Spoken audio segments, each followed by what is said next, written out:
She was vengeful Chrissy Watts in EastEnders, vexatious Auntie Val in Friday Night Dinner, and voluptuous Mrs. Purchase in Toast of London.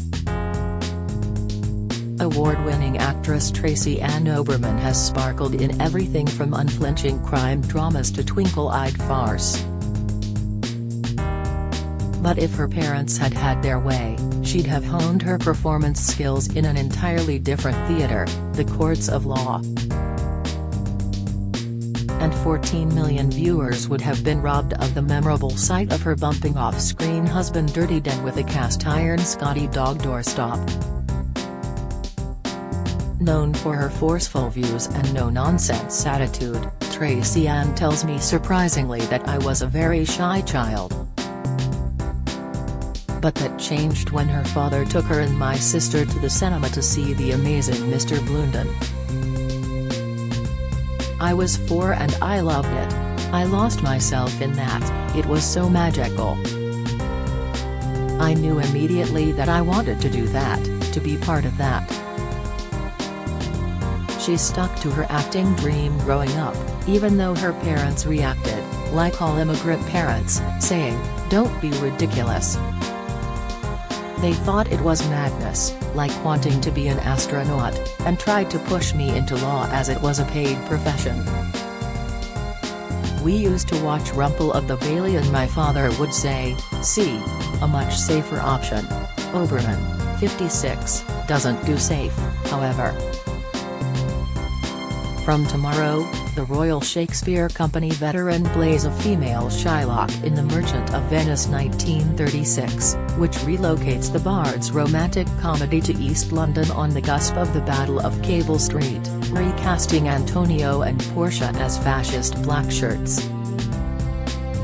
The stage adaptation, Tracy-Ann's idea, mines her Jewish family history, a story so astonishing it merits a television drama in its own right. Her Shylock is based on her great-grandmother Annie, who fled to England to escape the Russian pogroms, she says. Like a lot of East End women, she was as tough as nails. Annie saw her father nearly get beheaded. She fled her small Russian hometown near Mogilyov, now in eastern Belarus, aged 14 during the murderous 1905 anti-Jewish pogroms, finding love on the boat to Liverpool and work in her aunt's East End factory. Matriarchs ran the Oberman clan largely because most of the men had perished in the Great War. Tracy-Ann recalls her paternal great-great-aunt, known as Sarah Portugal, who smoked a clay pipe and sported a slash of red lipstick, an aunt called Machine Gun Molly, and her Bubba, grandmother, Faye, who fought at Cable Street in Whitechapel when more than 100,000 protesters put paid to Sir Oswald Mosley's dream of marching 5,000 British Union of Fascist supporters through largely Jewish communities. The spirit of these formidable women fired Tracy-Ann's fierce opposition to anti-Semitism in the Labour Party and left-wing acting circles. Oberman, who is married with one daughter, was born in Brent, northwest London, grew up in Stanmore and then fulfilled my duty to her parents by studying classics at Leeds University. She went on to graduate in drama at Manchester and trained to be an actor at the Central School of Speech and Drama. In 1993, she joined the RSC, which helped dispel her parents' fears. Sadly, her father passed away before her EastEnders's stardom. He died in my arms. I was in my 20s and had to drag him down the stairs and give him mouth-to-mouth resuscitation. It was like an episode of Casualty. As well as multiple TV parts, Tracy-Ann has appeared in more than 400 radio plays, and written several for Radio 4. Her career highlights include standing on the Olivier stage opposite Kenneth Branagh, appearing with John Malkovich in Lisbon, and her first day on Doctor Who playing Yvonne Hartman. I'm a lifelong fan, a Whovian. so going on set and seeing a Dalek and a Cyberman was incredible. I was in heaven. Auditioning to play Chrissy Watts, she says. I was the only person I hadn't heard of on the audition list. But joining EastEnders was like going to Hogwarts, she laughs. It was like entering another world. The sets are a third smaller than real life, so on outside location shoots the actors look tiny. Tracy-Ann played Chrissy, the Betty Davis of Walford, for 2 years, appearing in 138 of 142 episodes in year one, shooting up to 28 scenes a day. She filmed part of the Climatic Witches of Walford episode before her hair-raising 10-day honeymoon in Phuket, Thailand, when the 2004 Boxing Day tsunami struck. She and husband Rob overslept one morning and woke up to find the beach had gone. It was like a nuclear bomb had gone off, she recalls. The couple spent the rest of their honeymoon helping the survivors before she returned to bash dead over the head with a doorstop, she laughs. He kept getting his head stuck to the floor with fake blood. Although powered by strong convictions, an air of mischief is very much part of Tracy-Ann's essence. The blonde, brown-eyed actress is currently writing a 1-hour radio play about Mae West and is learning lines for a film she can't discuss. Her work ethic makes Noah look like Andy Capp. How does she relax? Hard drugs, she jokes. I have 13 things on the go as well as trying to be a good mom, and a good wife and a good daughter. I'd like to write a novel. I just need to find time. You need such discipline.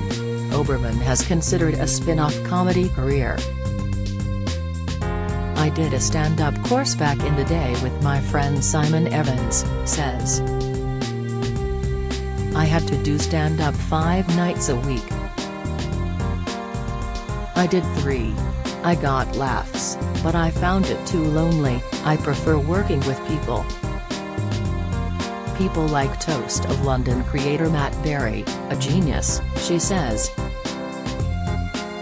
Her favorite stand-ups include Joan Rivers, Larry David, Richard Pryor, Bill Hicks, and Sarah Silverman.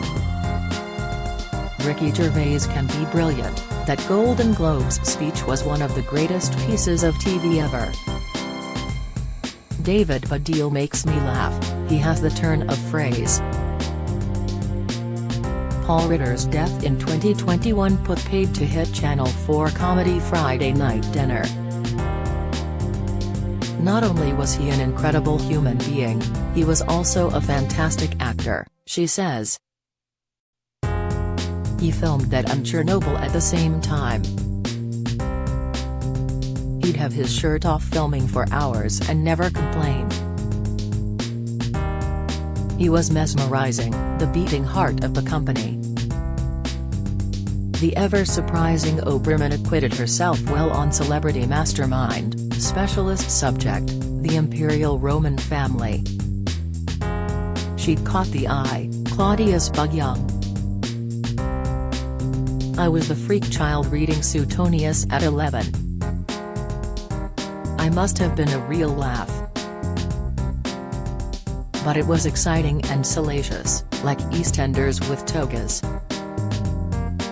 Tracy-Ann put her Shylock with Street Fights idea to director Bridget Lamour. It's a bold move. Shakespeare's 16th-century classic arguably paints the Jewish moneylender as a pitiful villain getting his comeuppance. It's a really difficult play, she says of the original. Like Fagin, Shylock buys into the trope of mean, money-grabbing, untrustworthy Jews. But the 9-cast play subverts that trope. The actress has encountered modern anti-Semitism. She was advised to change her to Jewish surname by a drama teacher, and experienced vile online insults from far-left activists after objecting to one's mural of Jewish bankers playing Monopoly on the backs of working people. "Somehow I ended up being one of the few people standing up to anti-Semitism in Corbyn's Labour Party," she said. "I had family in the camps and the Warsaw Ghetto.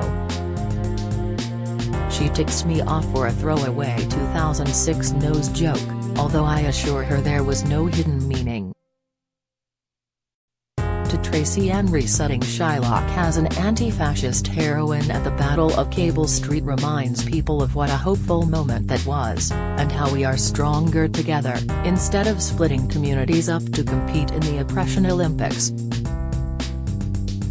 Oberman is a noble person, honest, loyal and direct. "What I say I mean," she says. "Although I'm also very impatient and I ask a million questions. But finding my voice has made me feel fearless." The Merchant of Venice 1936 is at Watford Palace Theatre, February 27 to March 11.